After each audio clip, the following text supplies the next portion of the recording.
What if I told you that Canada, the land of opportunity, maple leaves and polite smiles, might be selling out its very identity overnight? As millions of immigrants pour in, locals are asking, is Canada still for Canadians, or is it quietly being replaced? Stay with me, because what you're about to hear will change how you see the future of this country. Part 1. The immigration explosion. Canada has always been seen as a country of immigrants. From the earliest French and British settlers to the waves of Irish fleeing famine in the 1800s, immigration has shaped every chapter of the nation's history. But never before has the pace and scale of change been as dramatic as it is today. In just 1 year, 2021, Canada admitted 405,000 permanent residents, shattering previous records. To put that in perspective, that's like adding the entire population of Halifax in a single year. But that's only part of the story. When you add in temporary foreign workers, international students, and asylum seekers, the numbers grow even larger. Immigration has become the engine of Canada's population growth, accounting for nearly 100% of labour force expansion in recent years. Statistics Canada reports that nearly 1 in 4 Canadians, 23%, are now foreign-born, the highest share in over 150 years. And if trends continue, that number could rise to between 29% and 34% by 2041. This means that in less than 2 decades, up to 1/3 of the people walking down a Canadian street may have been born elsewhere. The top source countries tell another story. Over 28% of newcomers now come from India, followed by China, the Philippines, Nigeria, and Afghanistan. Walk into communities across the GTA, Vancouver or Calgary, and you'll see cultural shifts in real time. Mandarin signs on shops, Punjabi music blasting at weddings, and Filipino groceries replacing Canadian diners. For supporters of immigration, this is Canada at its best, a thriving, multicultural society that welcomes people from around the world. But for critics, the concern is not diversity itself, but the speed of change. Transformation that once took generations is now happening within a single decade. People ask, can a country's infrastructure, culture, and economy really absorb this level of rapid growth? Or is Canada pushing itself toward a breaking point? Part 2. The Backlash Grows. For much of its modern history, Canada celebrated immigration as a cornerstone of national identity. Politicians proudly declared that diversity was the country's strength. But in recent years, a shift has taken place. For the first time since 2000, nearly 60% of Canadians now say immigration levels are too high. Why the sudden change? The reasons are everywhere. Housing costs have spiraled out of control. Families who once dreamed of buying a home now find themselves permanently locked into renting. In cities like Vancouver and Toronto, average home prices can be 10 to 15 times the median household income. When new immigrants arrive in large numbers, they enter the same competitive housing market, pushing demand even higher. It's not just homes. Public transit is overcrowded. Healthcare wait times have grown unbearable. In some provinces, patients wait months just to see a specialist. Schools are stretched thin, with classrooms packed and teachers struggling to adapt to students from dozens of language backgrounds. The cultural changes add another layer.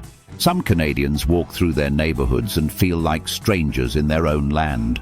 Streets lined with Indian sari shops, Chinese supermarkets, or Middle Eastern cafes reflect vibrant new cultures, but locals who've lived there for generations feel something important is being lost. They wonder, is multiculturalism still about blending into a Canadian identity, or has Canada itself become unrecognizable? Politicians have taken notice. After years of setting higher and higher immigration targets, Ottawa has pulled back.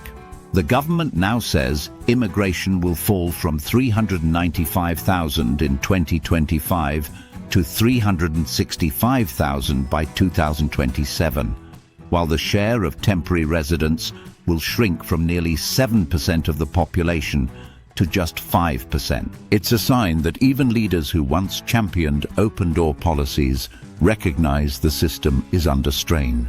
But to many critics, these changes feel cosmetic. The pace of immigration is still historic, and the impacts are already baked into the system. To them, lowering targets slightly is like trying to stop a flood with a bucket. Part 3. The economic reality. Behind the heated debate lies an uncomfortable truth. Canada's economy depends on immigration. Without it, the country would shrink. Birth rates have plummeted. The average Canadian family now has fewer than 1.5 children. Meanwhile, the population is aging, with more seniors retiring than young people entering the workforce. Without immigration, pensions, healthcare and social services would collapse under the weight of an aging society. Immigrants keep the economy running. They fill jobs in construction, healthcare, agriculture and technology. When Canadian-born workers move out of low-skilled jobs, newcomers step in. A government study found that between 2000 and 2020, nearly 900,000 Canadian-born workers left low-skilled sectors, while 350,000 immigrants replaced them. But here's the paradox. While immigration boosts total GDP, it doesn't always make individual Canadians richer. Many immigrants take low-wage jobs. According to the Bank of Canada, non-permanent residents now earn 22% less than Canadian-born workers, up from a 9.5% gap in the early 2000s. This wage disparity means that while more workers are added, the average per-person wealth may decline.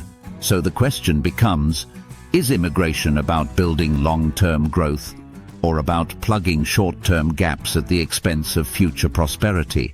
Supporters argue Canada needs more skilled immigration to stay competitive in a global economy. Critics counter that flooding the country with workers depresses wages, makes housing unaffordable, and leaves locals competing for fewer opportunities. This tension between necessity and resentment is at the heart of Canada's immigration debate. Part 4. The housing and services crunch. No issue defines the immigration debate more than housing. For decades, Canada's housing supply has failed to keep up with population growth. But with record immigration, the problem has become a crisis.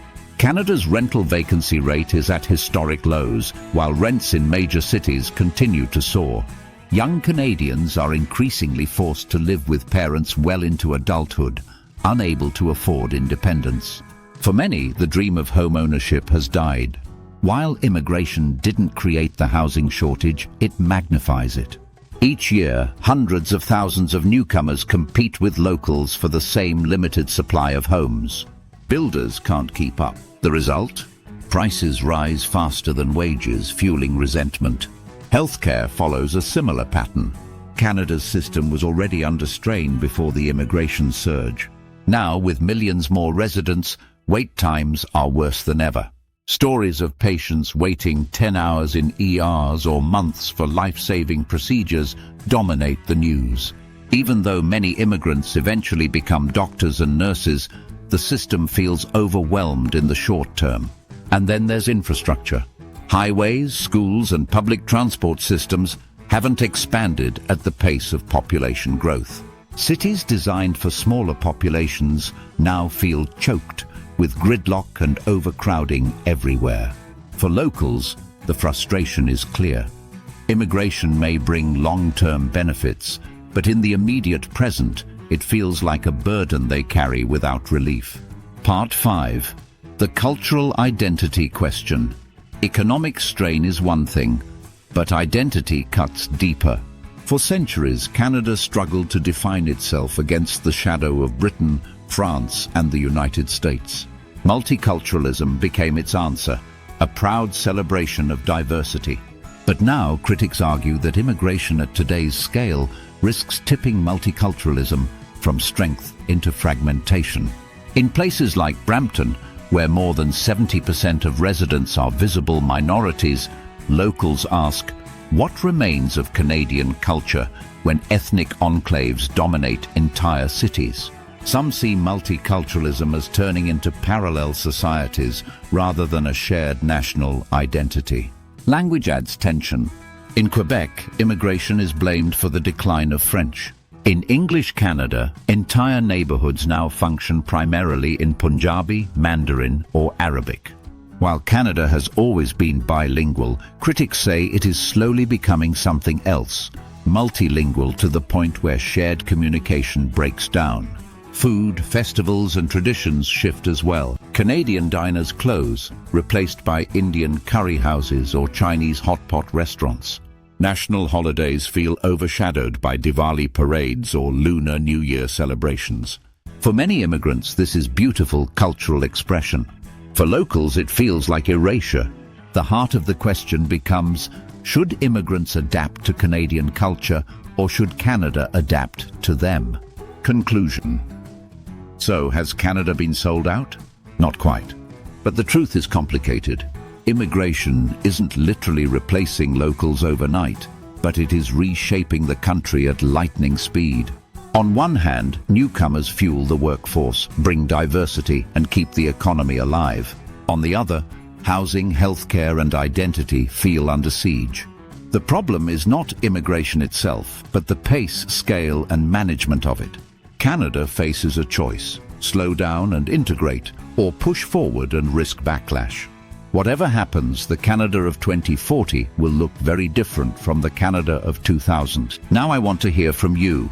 Is Canada losing its identity, or is this just another chapter in its immigrant story? Drop your thoughts in the comments. I'll be reading them all. If this video opened your eyes, don't forget to like, subscribe, and share with your friends. Because this isn't just about immigration policy, it's about the future of Canada itself.